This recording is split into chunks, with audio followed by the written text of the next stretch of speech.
बड़े पापा के पास चलो। भला कोई किसी के साथ ऐसा कैसे कर सकता है, यही सवाल रिश्तेदारों के जहन में था जब उन्होंने 5 सालों के बाद उसे देखा। सामने जो इंसान था वो दिखने में 100 साल के बुजुर्ग जैसा दिख रहा था, लेकिन असल में वो सिर्फ 27 साल की एक जवान लड़की थी। उसका नाम था रश्मि। लंबे समय तक खाने की कमी, इलाज ना मिलने और लगातार निगलेक्ट की वजह से उसकी हालत इतनी बुरी हो चुकी थी कि वो खुद से बेड से उठ भी नहीं पा रही थी। बिना कपड़ों के एक पतले से कंबल के नीचे लिपटी हुई रश्मि बिल्कुल एक जिंदा लाश की तरह पड़ी थी, बेबस और अकेली। रिपोर्ट्स के मुताबिक रश्मि पिछले 5 सालों से इसी घर के अंदर बंद थी, लेकिन सबसे हैरान कर देने वाली बात ये थी कि वो किसी अनजान जगह पर बंद नहीं थी, वो अपने ही घर के अंदर बंद थी। ये घर रश्मि के पिता ओम प्रकाश जी ने अपने परिवार के लिए बनवाया था, लेकिन किस्मत का खेल देखिए, वो खुद भी आज इसी घर के अंदर कैदी बन चुके थे। पिता और बेटी दोनों अलग अलग कमरों में बंद थे, लेकिन दोनों की हालत एक जैसी थी, आइसोलेशन, निगलेक्ट और दर्द से भरी जिंदगी। इसी इनह्यूमन माहौल और आइसोलेशन के कारण पहले से बीमार चल रहे ओम प्रकाश जी ज़्यादा दिन तक जी नहीं सके और इसी घर के अंदर उनका देहांत हो गया। उनकी मौत के बाद जो सच सामने आया उसने सबको हिला कर रख दिया। एक ऐसा सच जिसने ये बताया कि कैसे एक पूरा परिवार अपने ही घर में कैदियों की तरह जीने पर मजबूर हो गया था और कैसे जिम्मेदार लोग बरसों तक अपने असली चेहरे छुपा के बैठे रहे। ये कहानी है धोखे की, बेशर्मी की और इंसानियत को शर्मिंदा कर देने वाली लापरवाही की। Welcome to my new crime documentary, the inhuman case of Om Prakash Singh Rathore and Rashmi Rathore. Om Prakash Singh Rathore Indian railway में एक सीनियर क्लर्क थे। उनका एक छोटा सा परिवार था, उनकी पत्नी और उनकी इकलौती बेटी रश्मि। रश्मि मेंटली चैलेंज थी, इसलिए उसे छोटी से छोटी चीजें करने के लिए हेल्प की जरूरत पड़ता था। सालों तक ओम प्रकाश जी और उनकी पत्नी रश्मि का पूरा ख्याल रखते थे। साल 2015 में रिटायरमेंट के बाद ओम प्रकाश जी अपने परिवार को एक बेहतर जिंदगी देना चाहते थे, खासकर अपनी बेटी रश्मि को।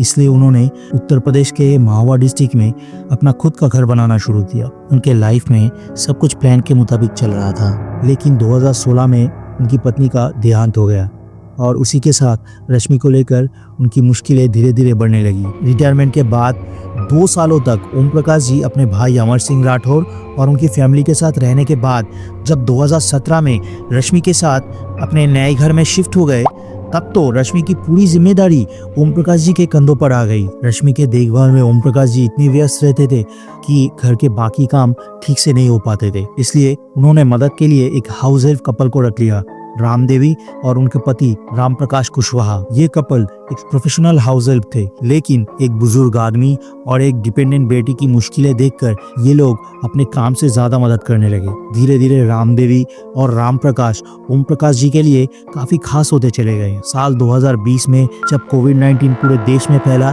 तब बीमार ओम प्रकाश जी और रश्मि की देखभाल का पूरा जिम्मा इसी कपल ने उठाया और साल खत्म होते होते ओम प्रकाश जी पूरी तरह उनके ऊपर डिपेंडेंट हो चुके थे, शारीरिक रूप से भी और रोजमर्रा के कामों के लिए भी। अपनी गिरती हुई सेहत के चलते ओम प्रकाश जी हमेशा एक ही बात सोचते रहते थे कि उनके मौत के बाद रश्मि का क्या होगा, उसका ख्याल कौन रखेगा। इसी चिंता के चलते उन्होंने एक ऐसा फैसला लिया जो आगे चलकर सब कुछ बदल दिया। ओम प्रकाश जी अपने प्रॉपर्टी के लीगल पेपर्स इस तरह से बनवाए कि उनके बाद घर रश्मि के नाम पर हो और साथ ही हाउस हेल्प रामदेवी के नाम पर भी। किसके नाम पर गया प्रॉपर्टी?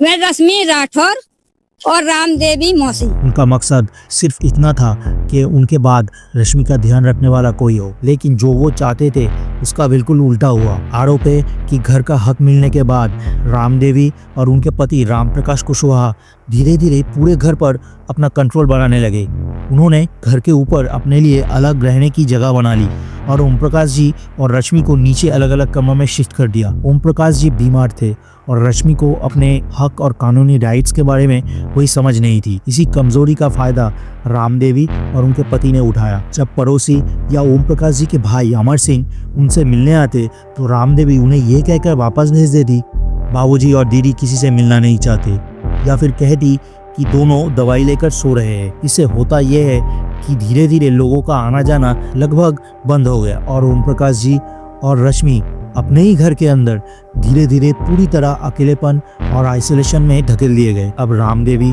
और उनके पति घर के ओनर की तरह रहने लगे। घर के बाहर ओनर नेम प्लेट में भी रामदेवी अपना नाम डलवा दिया। उन लोगों को टोकने वाला कोई नहीं था। इस बीच अमर सिंह के परिवार अपने रिश्तेदारों से मिलने की बार बार कोशिश करते रहे, लेकिन हर बार निराशा हाथ लगी। 5 साल की कोशिश के बाद 27 दिसंबर 2025 को अमर सिंह और उनकी पत्नी पुष्पा इतने परेशान हो गए कि उन्होंने रामदेवी और रामप्रकाश कुशवाहा के खिलाफ पुलिस में कंप्लेंट करने की धमकी दे दी। तब जाकर उनको अपने भाई और भतीजी से मिलने का मौका मिला। और हम जबरदस्ती की हमने पुलिस को धमकी दी कि अगर तुम नहीं मिलने दोगे तो हम पुलिस के यहाँ जाएंगे।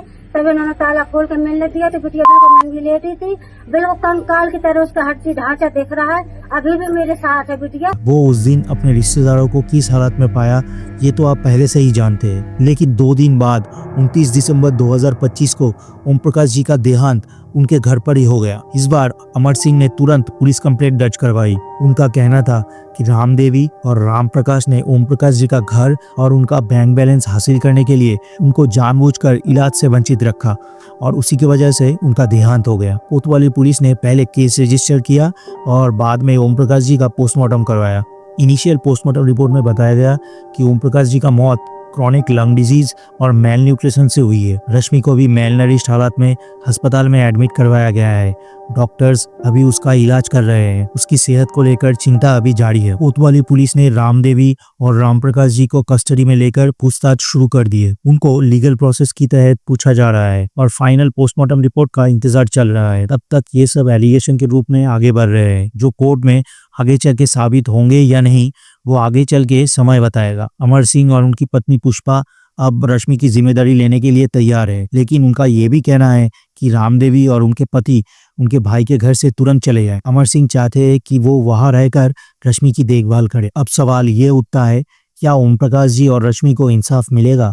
क्या रश्मि फिर से उसी सुरक्षित माहौल में जी पाएगी जैसे पहले था? आपके विचार हमारे लिए बहुत इंपॉर्टेंट है, नीचे कमेंट करके बताइए। और अगर आपके पास इस केस से जुड़ी कोई भी जानकारी या लीड हो तो पुलिस को कांटेक्ट करना मत भूलिए।